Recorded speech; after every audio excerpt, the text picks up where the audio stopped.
SJC-11654, Patricia Campatelli v. Paula M. Carey and others.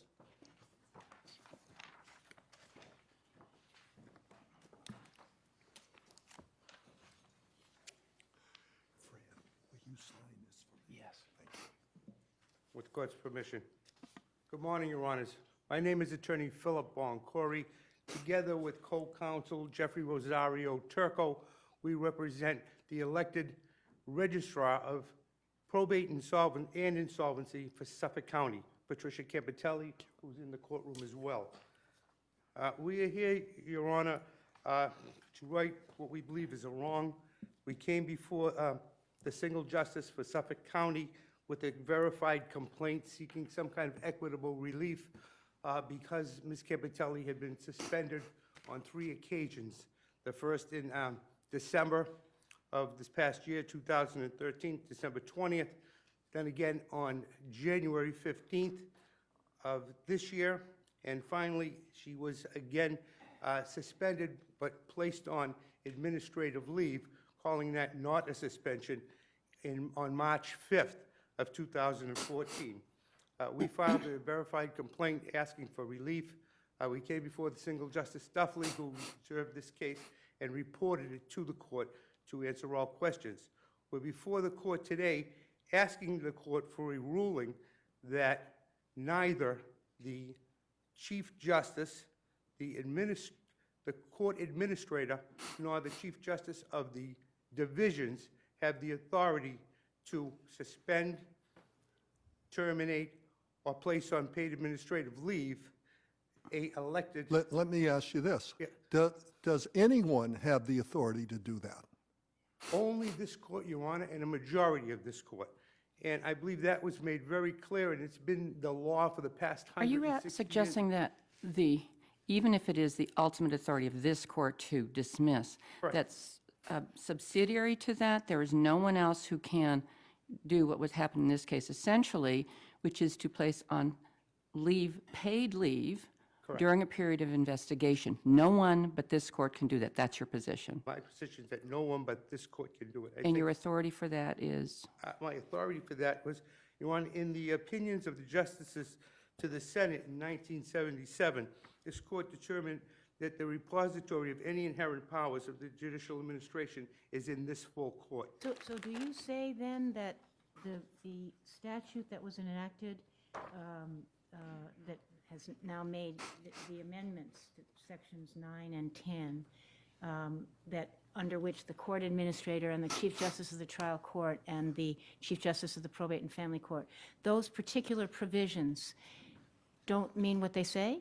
Or that they're unconstitutional? No, I believe they all mean what they say. However, every one of those sections, whether it's Section 9, Section 9A, or Section 10, all have language in them that says nothing in this section shall authorize the exercise of power that is reserved to the full court. They further go on and say in each of those sections that the provisions of those sections should not apply to a clerk, magistrate, registrar of probate, or reporter who's been elected or appointed by the governor. So it's the last It's the last line romanette of in that. each of those The three last sections, clause of 9, each of 9A, and those. 10, which clearly make it the power of this court. Well, isn't there some kind of implicit, inherent authority that lies in the Chief Justice and the court administrator to discipline people, anyone who works in the court system? Well, the very concept of inherent power means that it is used when there is no other alternative method to resolve a situation. So if the clerk of the court opens court every morning by saying, don't listen to the judge, he doesn't know what he's talking about, the judge can't order the clerk out of the courtroom? I believe the first justice in the courtroom would probably have some authority to talk to the... How about the judge on the bench? A visiting judge from across the state? Your Honor, I believe that they do not have that authority. I believe that authority has got to come from this court. And there are ways to get to this court quickly. I mean, if there is a disruption between a first justice and a clerk of the court. There is a situation for that. That's in the statute.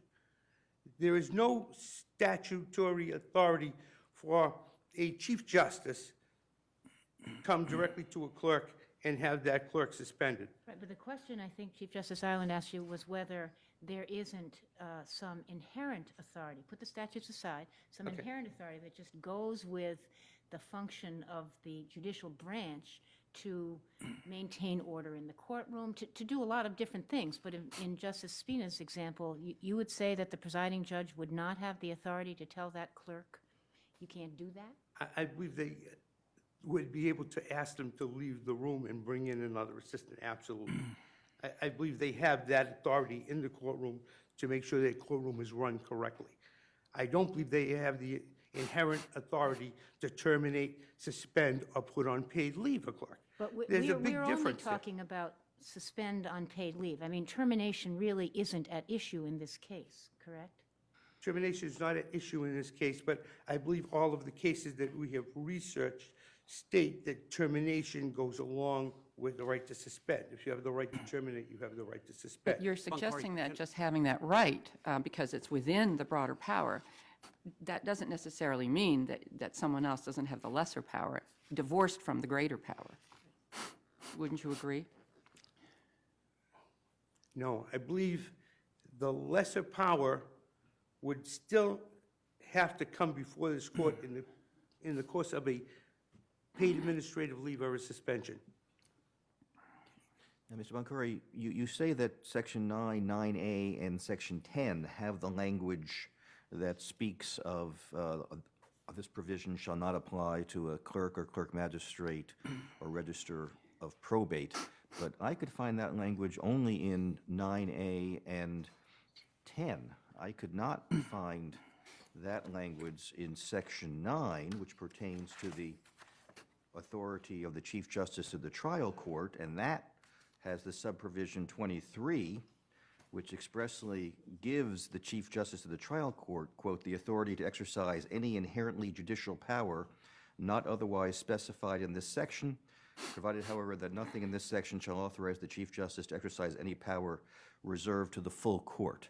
Correct, correct. And I believe it's that last sentence that says nothing in this section shall authorize the Chief Justice to exercise power that's reserved to the full court. And this power to suspend is reserved to this full Okay, court. so with regard to that provision, that argument depends upon us concluding that the power to suspend with pay is reserved to the full court. Correct.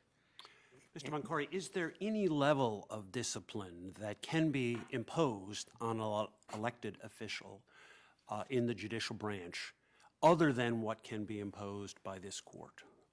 I am concerned about that because in Section 10C, it says that the administrative judges have no power over the hiring and the clerks, registrars, and people in that category, Right. the category of my client. So I believe that there is a question there that should be answered by this court, What's the answer? Any level of discipline would have to be imposed by this court. by this court.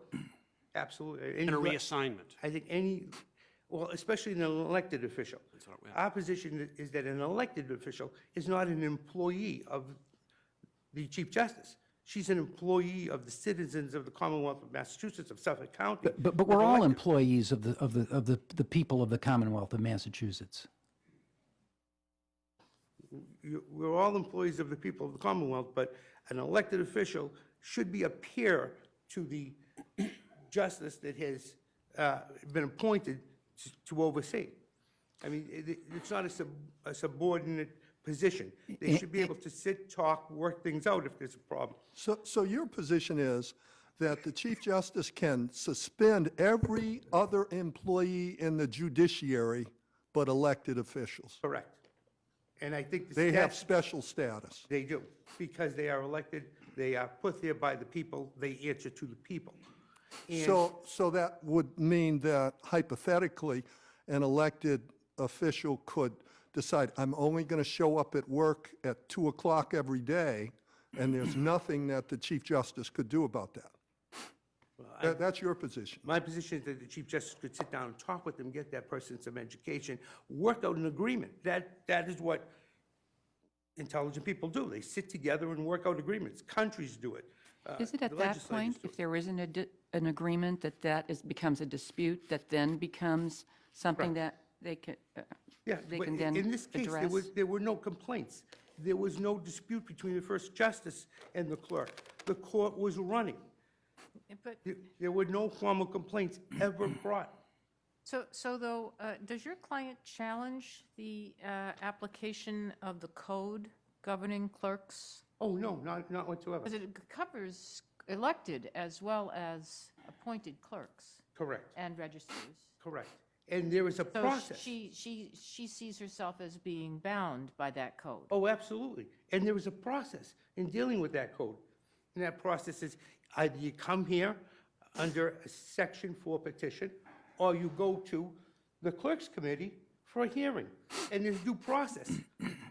But Just suspending someone, or even putting them on a paid administrative leave, is not giving that person any due process whatsoever. But you're saying, I take it, that the Chief Justice of the probate court or the Chief Justice of the trial court could petition us under 211-4 for the temporary removal or of duties pending an investigation. Correct. But it would be for a summary hearing here. Could we that could be- delegate that responsibility that you say we have to the chief if we chose to? I believe you could do that by statute. I don't know if you could do that just in delegation, because it's already legislature there that sets the exact procedure to do these things. And that wasn't followed in this case. What's the remedy you're looking for? The remedy we're looking for is a ruling that they did not have the ability to suspend her, and that she is allowed to go back to work. Every day that she's out of work, the people of Suffolk County are losing their voice in the probate and family court, a voice they put there with 200,000 votes. She is their voice to run that probate court, and she's not there. We'd be asking for an expedited judgment so that she can get back there. And that is the one thing we're looking for. But did they elect her to carry out her duties in any way she deemed fit, or in a manner that was consistent with law?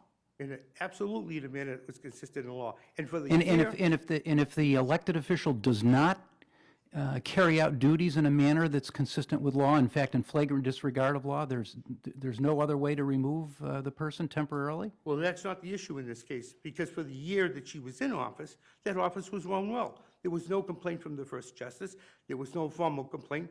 In fact, there's never been a complaint against Patricia Campatelli in her 30-something years of working for the state. So if an elected register tells everybody that's working in the probate court that we're going to begin work every day, you get on your hands and knees and bow down to me, and then we'll go back to work, and nobody complains about it except for the employees, that's okay. Of course, that's okay, but that's not what happened in this case.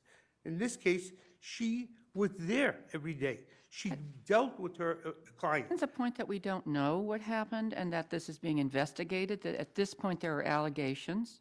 There's been an investigation, and there's now an ongoing investigation.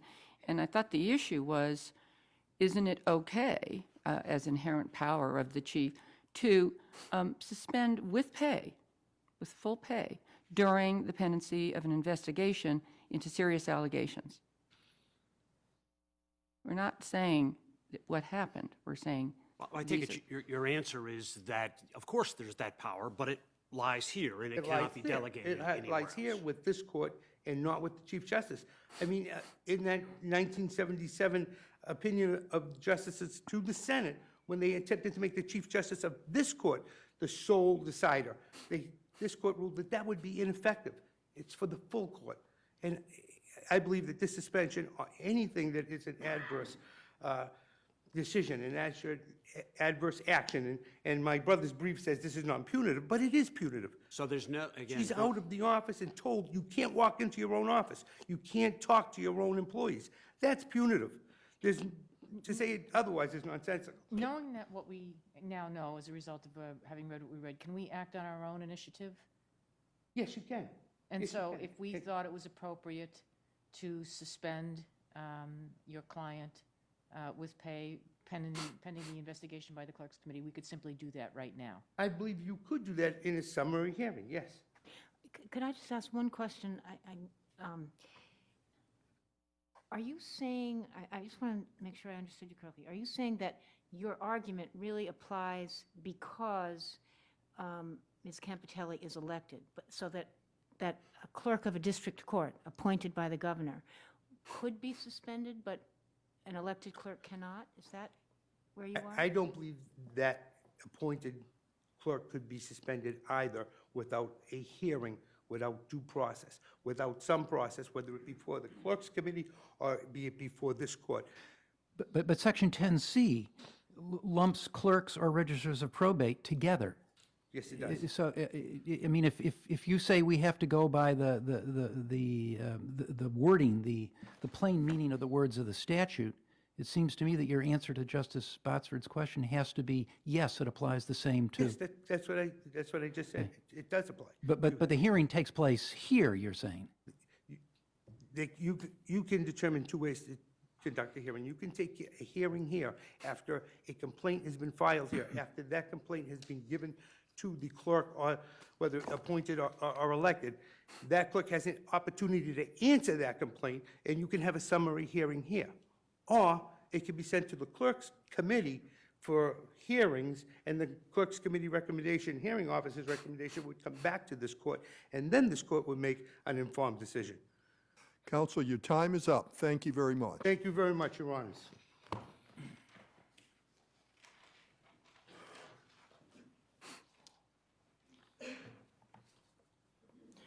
Chief Justice Ireland, members of the court, may it please the court, my name is Peter Haley. I'm here this morning on behalf of the Association of Magistrates and Clerks as amicus in this proceeding in response to the court's announcement.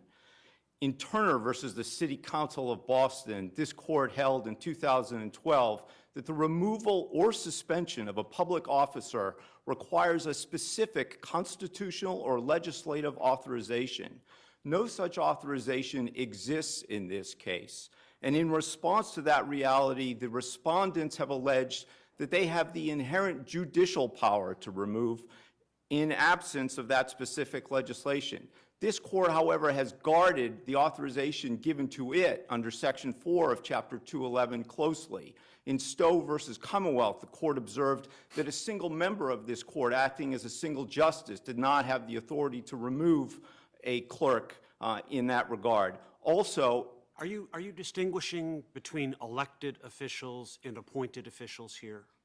I am not, Justice Cordy. I believe that the fact that Registrar Campatelli is elected, as this court's own decisions have indicated, is deserving of a heightened deference from the court and brings other issues with respect to the restriction of voting rights to bear. However, I also believe that under the law as it applies in this matter and under the court's decisions, that suspension or removal still requires an action of this court under Chapter 211, Section 4. I take it you also say that under Section 10C, that under the clear language of 10C, the powers of the chief administrative judge and the court administrator are limited in what they can do vis-a-vis elected or appointed clerks. I believe that's accurate, Your Honor. The legislature in a number of places has indicated the intent for that limitation.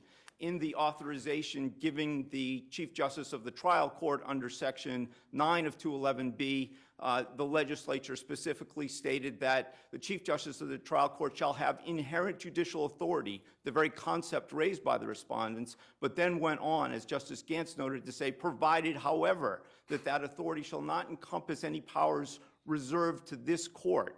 This court clearly has reserved to itself, and the legislature has reserved to this court under 211-4 the power to remove and the incident power to suspend. Can any trial court judge order the removal of a disruptive clerk from the courtroom? Certainly, Your Honor. In the inherent judicial authority are the concepts of judicial administration and rulemaking. The conduct of a court proceeding lies with the judge who presides over that proceeding. There should be no question that that judge has full control over that courtroom. That is not the question before the court in this proceeding, however, which is, does that judge or any of the respondents in this case have the power to suspend or remove that clerk? The answer to that, in absence of the specific legislative or constitutional authorization, is no, they do not. That power lies solely with this court. Help me to understand what the authority would be of the Chief Justice of the trial court in a circumstance that we all can agree is not this one, okay? Imagine the most egregious, or at least a very egregious situation in which the clerk or the registrar is stealing money, is just stealing from the till. What would be the process to suspend that person with pay? How long must that person be allowed to remain in that position after there is a supported allegation of theft? Not long at all, Your Honor. The removal should be immediate, as provided by this court's own Rule 313, which gives the Clerks Committee the power to proceed under Rule 7F immediately to this court. And the court has done so in Antonelli, 1999, in Duggan, 1993, in Powers, where they limited Mr. Powers' assignment in 2013. In all of those instances, there was first an action by this court to either limit the assignment or suspend that individual prior to the full adjudication. There's no reason for delay, and there hasn't been any cause for delay. So it's not a problem for us to act preliminarily and then at the end of the day decide the case when it comes back before us after investigation? Correct. Thank you. Thank you, counsel. Thank you, counsel.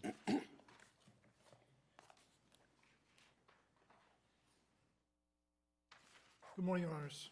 May it please the Court, Daniel Sullivan for the respondents, Paula M. Carey, Harry Spence, and Angela M. Ordonez. In this case, Your Honors, respondents assert that Chief Justice Carey and Ordonez have inherent judicial authority to place Register Campatelli on paid administrative leave. In the first Justice of the Bristol Division of the Juvenile Court, this court stated, the scope of inherent judicial authority includes the power to control and supervise personnel within the judicial system. In support of that statement, the court cited In re Antonelli, a case involving the misconduct of an elected register.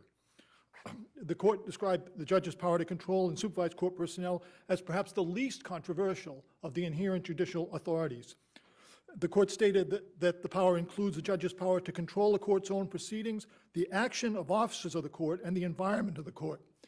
I would submit to the court that in this case, Chief Justice Ordonez had credible reports of serious misconduct by Register Campatelli, that she spoke with at least one employee, and then thereafter an investigation was launched involving Dr. Corbett, who did a full investigation, interviewing 39 witnesses. Mr. Sullivan? And thereafter, the Chief Justice Ordonez, in concert with Chief Justice Carey and Court Administrator Spence, put Register Campatelli on paid administrative leave. Has there ever been a case like this before, where an elected clerk has been placed on paid administrative leave, not by the action of this court, but by the action of another court administrator or chief justice? I'm not aware of one, Your Honor, but that brings me to the point that my brother had suggested that this process could take place through the Clerks Committee. However, this matter was, first of all, the initial suspension of Register Campatelli was December 18th of 2013. The further suspension was on January 15th, 2014. This matter was reported to the Clerks Committee 2 days later. And I thought it was reported in March. in March, I'm sorry. Yes. I'm mistaken, but in any case, it takes time that's right, it was after the Corbett report, I apologize. So it takes time for these things to work their way through the Clerks Committee. And I referred to Justice Gantz's question, you know, we not only could we imagine a situation where a register was involved in theft, we've seen one. And this is the problem. The judges have to, the Chief Justices, I should say, have to have the ability to keep order in the court, to allow the court to continue to operate, to prevent the court from being used to harbor criminal activity. Well, what about the flip side of that? I mean, there may be circumstances that are not difficult to imagine, in which the employees in a courthouse never liked the clerk before the person was appointed or elected, and now that they've been appointed or elected, they don't like them now.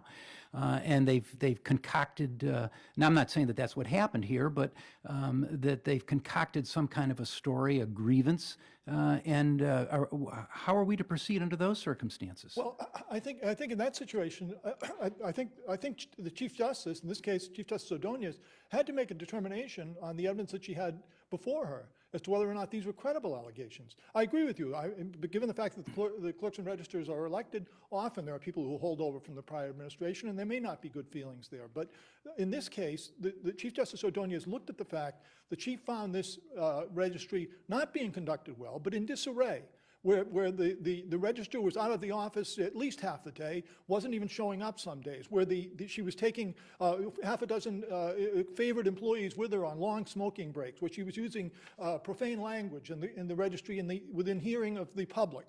You know, she wasn't plucked from nowhere. These were things that are credibly alleged against her. Yeah, but they're not asking for a lot. Hopefully, this is at least the allegations are unusual. This is not an everyday occurrence. This does not involve moving one employee to a location where resources are needed on a temporary basis. This is a highly unusual set of circumstances, and all they're saying here is, given the nature of the employee's status as either a gubernatorial appointment or an elected official, in those circumstances, in order to accomplish what was accomplished here, it has to be done by a petition under 211, Section 4, or a complaint filed with the Clerks Association, with the committee. Why isn't that reasonable? Well, the difficulty is that during that period, there's some employees have told Chief Justice Ordonez, and she believed them, that they were afraid to come to work, that they were in fear. But we get petitions under 211.3, which is not unlike 211.4 in the manner in which they're filed. We get them quickly. We get them promptly. She could have gotten those allegations and filed a petition here herself. Chief Justice Ordonez? Yeah. That would not have occurred to me, Your Honor. My thought was that the trial court should do an appropriate investigation and then proceed through the ordinary channel of the Clerks Committee. And that's exactly what we've done. The only question, as I understand it before the court, is whether or not during that period, during the interim, it's reasonable for a Chief Justice or all the trial court leadership to determine that for the good of the court, for the welfare of the trial court, it's necessary for the register to be on paid administrative leave, not suffering any economic harm, on paid administrative leave, so that the court can operate smoothly and efficiently until it's determined whether or not these allegations, which have been very thoroughly investigated by Dr. Corbett, are indeed true. And I just think that the balance the balance weighs heavily in favor of making sure that Suffolk Probate and Family Court can operate, as opposed to whatever minimal harm there may be to Register Campatelli by being on paid administrative leave. And that couldn't have been done by 211.4 petition. Well, 211.4, it refers to, it's not clear to me that would have been a proper way to proceed. It seems to me if the trial court brought a 211.4 petition to this court, it would be ignoring the Clerks Committee process. And it would surely have to have, 211.4, presumably, that's the dismissal power that we have. Right. The termination power. So you're saying the court's not ready to do that. The court has got concrete allegations of some specificity, and it has an obligation to investigate them and needs some tools. Yes, Your Honor. There's been no suspension with pay. I mean, that's it. The 211.4 is really about dismissal. It's only by virtue of the McGonigal case that we know that it subsumes the ability to suspend. But I just want to say briefly, it's not clear to me that that's an exclusive authority. Yeah. This case, in the Powers case, this court said that that's the sole authority of this court. But it was talking about removal at that point. Right, and it refers to the Turner case. And I don't find in the Turner case any statement that it is the sole power of this court. And I think particularly with respect to suspension, that becomes relevant. Could I ask you about, moving away from inherent power to the statutory 211B and the Yes, Your Honor. statute? Your position, well, let's start first with Chief Justice Carey. And Justice Gantz says there's no specific, well, where does she get her authority? Because I don't see one of these Romanettes, I've never heard that word before, Nor did I. referring to suspension or dismissal. That's correct. And in the case of Chief Justice Carey, I rely exclusively on inherent judicial authority. There is no provision in her statute to suspend or dismiss. So, and if you're going to use a Romanette, you would go under 23, the last one. That's correct, Okay. yes. So then, moving on to, I'm going to move on to Chief Justice Ordonez. Thank you. So she is 10-6, Yes. right? And that has this, as Mr. Boncory has said, the last clause of that subsection says, provided this provision shall not apply to a clerk or clerk magistrate, whether, et cetera, or register of probate. So you say that proviso applies, I'm trying to figure out where you say that applies. You say it doesn't apply to the whole power in that subsection, but it applies to part of it. And Yes, Your Honor. which part is it? It applies that to you the say? sentence which contains that proviso. My position, About transferring records, that's it?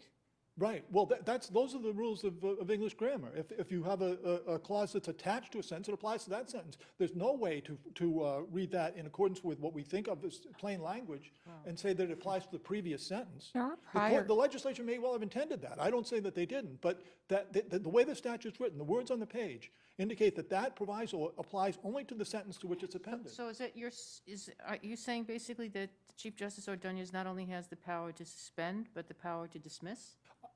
Although that's not before elected this register? court, I think there's an argument to be made there.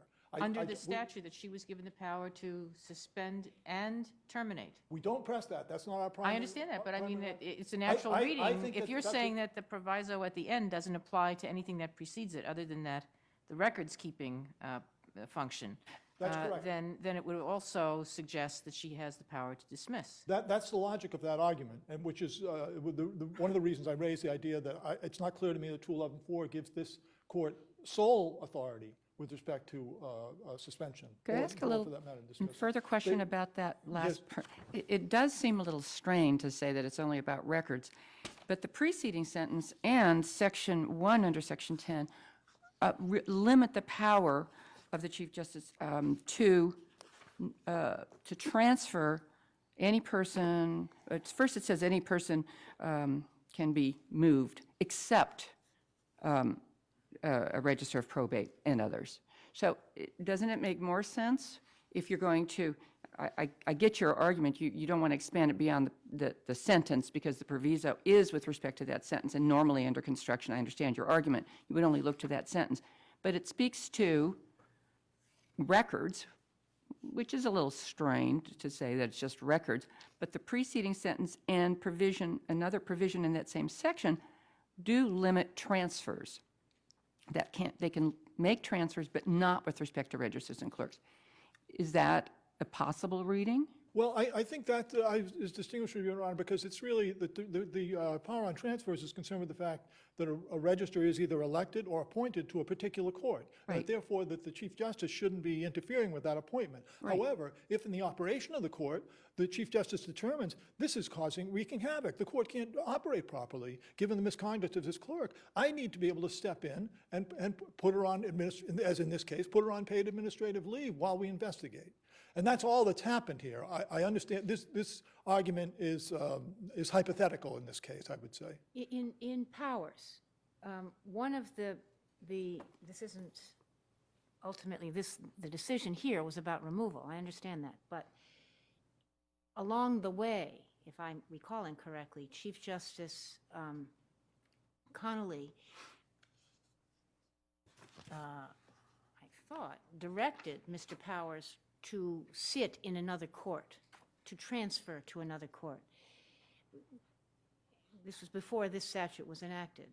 What was that inherent authority that you say?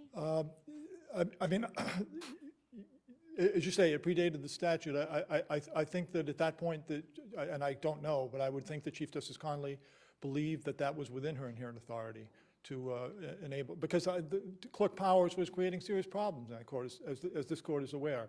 And I think Chief Justice Conley thought, again, for the benefit of the trial court, for the benefit of the public in the trial There's court. an inherent authority. There's inherent authority to remove someone, at least temporarily, pending the Clerks Committee proceeding and the proceeding before this court, in order to avoid chaos from reigning in the trial court. What do you say about your brother's argument that this has disenfranchised the voters who elected the registrar? Yes, Your Honor. I think that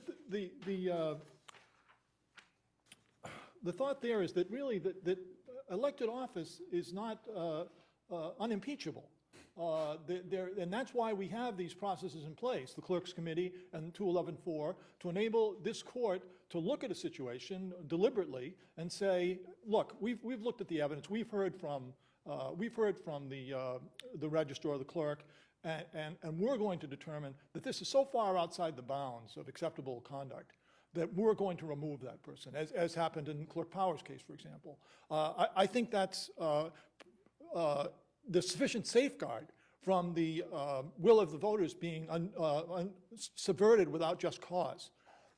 It can't, I mean, even the President of the United States can be impeached. The notion is that because you're elected, it doesn't mean you can engage in misconduct and illegality freely and mistreat your employees, and that there's nothing anyone can do about it. No, but the statute provides that such an official can be removed just by us, not by someone else. So there's no question that the voters can be disenfranchised in that respect because we have the power to remove.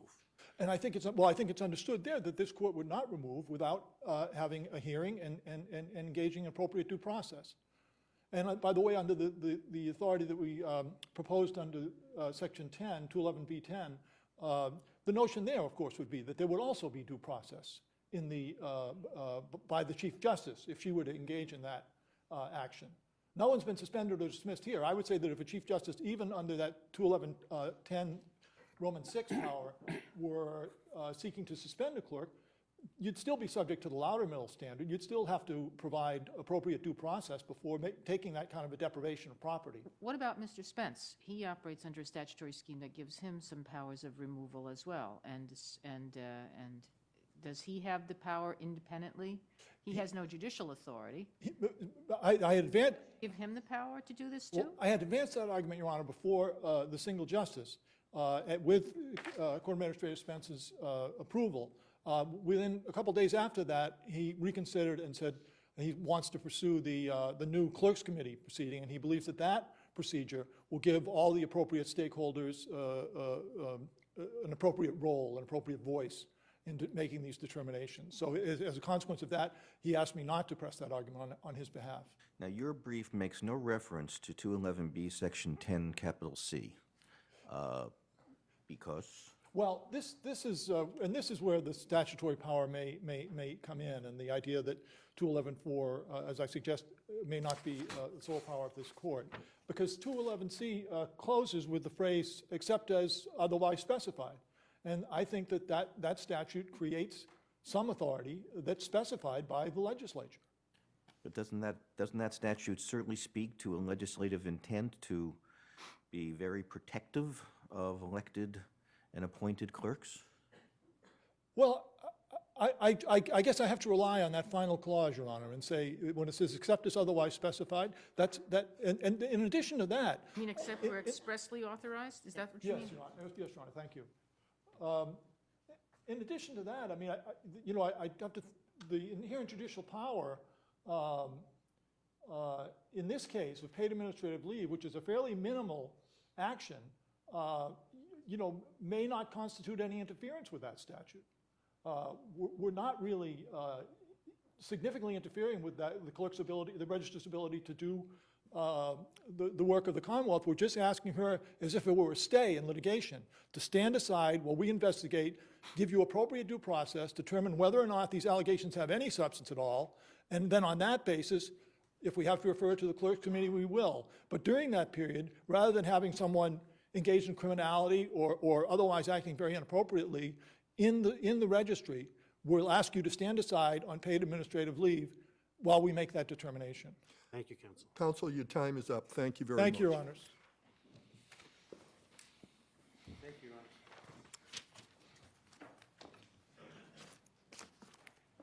Thank you. Yeah, let's let people leave.